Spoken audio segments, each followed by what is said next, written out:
Nyon sewu Gus. Asli saya stres ini. Assalamualaikum warahmatullahi wabarakatuh. Salam sejahtera bagi kita sekalian. Sebelum saya menyapa, mohon izin kami agak sedikit menceritakan supaya nggak terlalu nervous. Karena sebenarnya saya tadi izin untuk menunggu di holding, tapi oleh Pak Sekjen dan Pak Bendum kita diajak langsung masuk. Loh, bukannya ini acara khusus dan saat ini sedang dibuka oleh Royce Am, namun beliau sampaikan ini rumah kita. Jadi terima kasih saya diberikan penghormatan untuk bisa hadir di acara yang sangat sakral ini. Yang sama-sama kita hormati dan kita muliakan Royce Am PBNU Kiai Haji Miftahul Ahyar,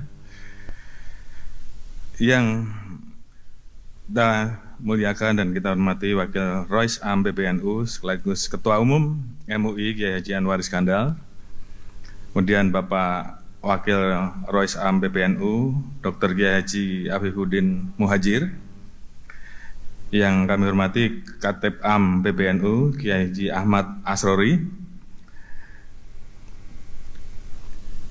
yang kita hormati dan kita banggakan Ketua Umum PBNU Kiai Haji Yahya Khalil Stakuf,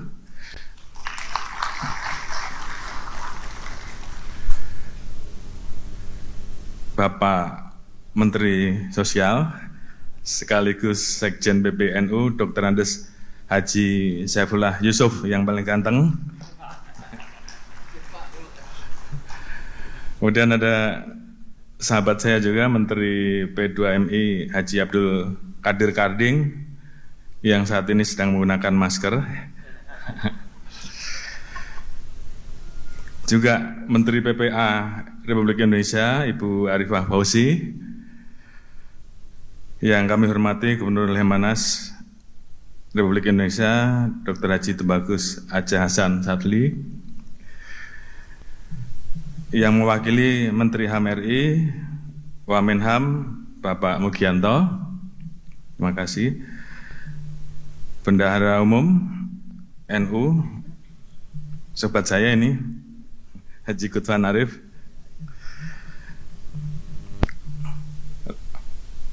pejabat utama yang mendampingi saya ada Bapak Kabah Intel Kampori, Pak Sahar, Komjen, kemudian Kadif Propam, Pak Karim. Silahkan berdiri mungkin sekaligus memperkenalkan. Pak Kadif Humas, Irjen Pol Sandi Nugroho, kemudian Pak Wakabareskrim, Irjen Pol Asep Edi Suhairi. Artinya mohon izin barangkali ada hal-hal yang dalam keseharian mungkin beliau-beliau ini diperlukan, paling tidak wajah-wajahnya sudah dikenal. Segenap jajaran Awan Syariah Tanfidsyah PBNU, kemudian yang kami muliakan dan kami hormati para alim ulama dan seluruh pengasuh pondok pesantren, serta seluruh segenap jajaran pengurus wilayah NU se-Indonesia dan seluruh hadirin yang berbahagia. Pertama-tama tentunya kita panjatkan puji syukur kehadirat Allah Subhanahu wa taala, Tuhan yang Maha Esa. Hari ini kami diberikan kesempatan khusus untuk berdiri di sini, dan bagi kami ini suatu kehormatan dan kebanggaan yang luar biasa untuk bicara. Saya tanya, saya harus bicara apa? Pokoknya di depan panggung yang penting bicara. Jadi kalau salah-salah mohon maaf. Yang pertama saya ucapkan selamat atas dilaksanakannya Musyawarah Nasional Alim Ulama dan Konferensi Besar NU tahun 2025.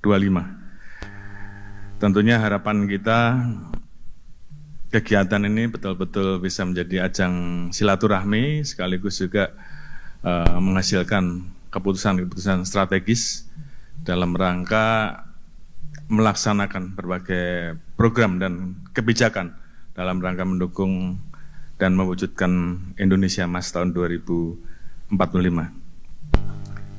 Mungkin supaya juga lebih santai dan supaya saya nggak terlalu stres, izinkan saya memberikan pantun sedikit. Melihat bulan hingga terkesima, membuat hati riang gembira. Selamat ulang tahun Nahdlatul Ulama, bersatu wujudkan Indonesia sejahtera.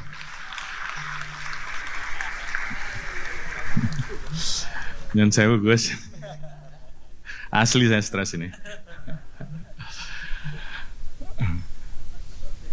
Baik, sebelum, karena ini kami berhadapan dengan tokoh-tokoh penting di NU, jadi ya tentunya setiap apa yang saya ucapkan ini potensi keseleunya tinggi gitu. Mohon maaf Pak Kiai. Yang saya hormati Bapak-bapak, ibu-ibu, seluruh tokoh yang hadir. Tentunya mohon izin saya sedikit menarik ke belakang untuk melihat bagaimana sejarah perjalanan NU yang telah berjuang luar biasa, baik dari zaman sebelum kemerdekaan yang dimulai pada saat NU berdiri di tanggal 31 Juni tahun 1926 dan kemudian terus bergerak bersama untuk bersama-sama mewujudkan cita-cita agar Indonesia ini bisa merdeka. Dan alhamdulillah karena kerja keras dan persatuan seluruh ulama saat itu bersama-sama dengan para pejuang, Indonesia kemudian bisa merdeka pada tanggal 17 Agustus 1945. Selamat untuk kita semua. Tentunya hal itu kemudian tidak berhenti karena berbagai macam tantangan terkait dengan apa yang sudah kita raih pada saat Indonesia menyatakan proklamasi kemerdekaannya, karena dari saudara-saudara kita juga kemudian memiliki sikap yang berbeda sehingga terjadi pemberontakan di mana-mana, ada DITII, ada Permesta, ada G30 SPKI, juga bagaimana Belanda ingin kembali menguasai Indonesia dengan menggunakan agresinya pada saat itu. Alhamdulillah atas dikumandangkannya resolusi jihad saat itu oleh Kiai Hasyim Asy'ari, maka Indonesia berhasil kita pertahankan dan saat itu kemudian kita kenal sebagai salah satu hari yang sampai saat ini kita peringati, yaitu Hari Pahlawan tanggal 10 November tahun 1945. Dan dalam perjalanannya banyak sekali tokoh-tokoh nasional NU yang diberikan gelar pahlawan nasional, kalau tidak salah ada 12 pahlawan, dan tentunya saat ini